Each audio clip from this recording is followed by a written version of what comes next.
डोक्यात मारलं म्हणजे मडकं पक्क आहे. माऊलींच्या डोक्यात मारले म्हणजे मडकं पक्क आहे. फिरत फिरत स्वारी नामदेवाकडे आली आणि नामदेवाकडे आली त्याने थापटलं म्हणजे मडकं कच्च आहे. नामदेवाला राग आला महाराज, म्हणजे माझं मडकं कच्च आहे.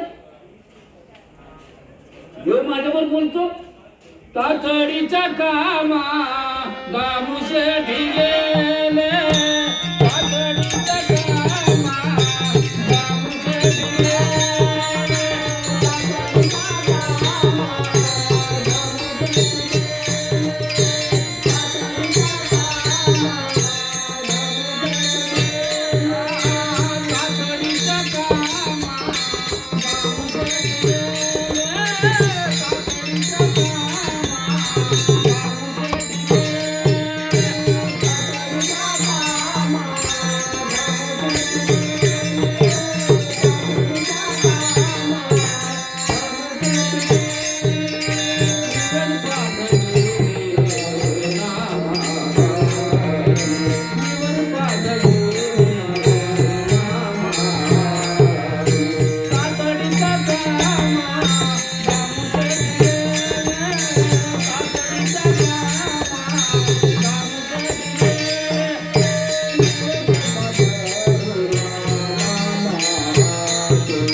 नामदेवाला राग आला महाराज की माझ्या हातनं देव जेवला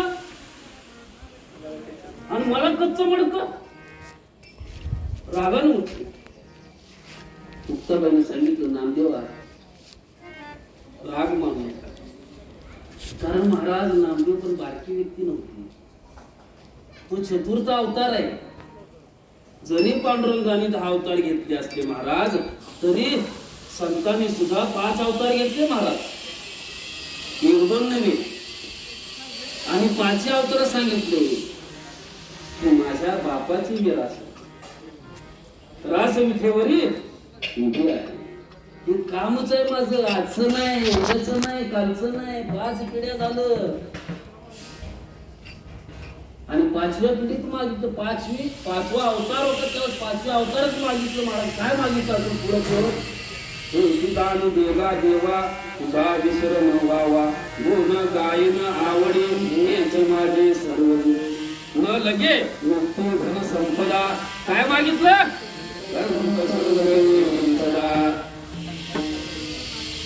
सहवास कुणाचा मागितला? कधी मागितला? 5व्या अवतारात, की ज्या वेळेस पांडुरंग काकोतीला आला. याच्या आधी पण आला होता ना, 400 वर्षापूर्वी. कारण विठेवर उभा असताना भक्त मंडळी यायची, संत मंडळी यायची, त्यावेळेस पांडुरंगाची मान कायम उभं असायची. पण ज्या वेळेस ज्ञानोबा माऊली दर्शनाला आले म्हटलं की पांडुरंगाची मान खाली असायची. किती ओझ बाबा, किती ओझ. म्हणजे ज्ञाना काहीतरी माग, ज्ञाना काहीतरी माग, काहीतरी माग, म्हणजे काहीतरी काकोतीला आला म्हणजे मागूयाच म्हणजे एकदा मागूया. एवढं विचार जरी केला तर थोडीशी मान वर आली म्हणजे बरं झालं. आज ज्ञाना काहीतरी मागणार आहे म्हणजे माझ्याकडे, म्हणजे माग रे बाबा माग, म्हणजे माझं वजन लय व्हायला लागलं, जरा हलकं होईल. माऊलीने हात जोडले आणि पांडुरंगाकडे मागण्यासाठी हात जोडले आणि वर बघितलं आणि सांगितलं, आता विश्वात म्हणजे कोणासाठी मागितलं महाराज? स्वतःसाठी मागितलं का? अजूनही मान खाली म्हणजे फसवलं गाण्याने. शेवटी म्हणले बाबा फसवलं नाही का, म्हणजे चाल पुढं तरी. पण पुढं येऊन याला 300 वर्ष लोटली महाराज. 300-350 वर्ष गेले की म्हणले हे बिचारा आहे तो नाही का म्हणले तू करा ना, म्हणले माग रे बाबा काहीतरी माग, म्हणले मागच्या वेळेस तुला फसवलं, आता तो फसवू नकोस, म्हणले काहीतरी माग. म्हणले देवा काय मागू? तुझ्या आशीर्वादानं सगळं काय म्हणलं, काहीतरी माग म्हणले, त्या खुरपी ठेवलेत का नाही ह्याच्यात ते शिवेत, त्याला धार लावून तरी माग म्हणतो.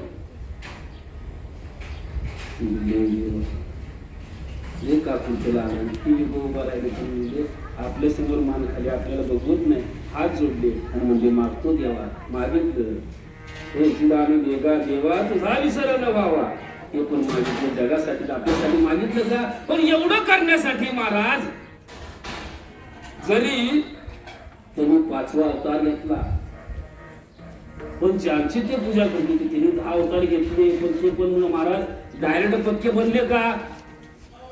राम अवतार घेतला, रामाच्या अवतारात सुद्धा त्यांना गुरुकडे जावंच लागलं,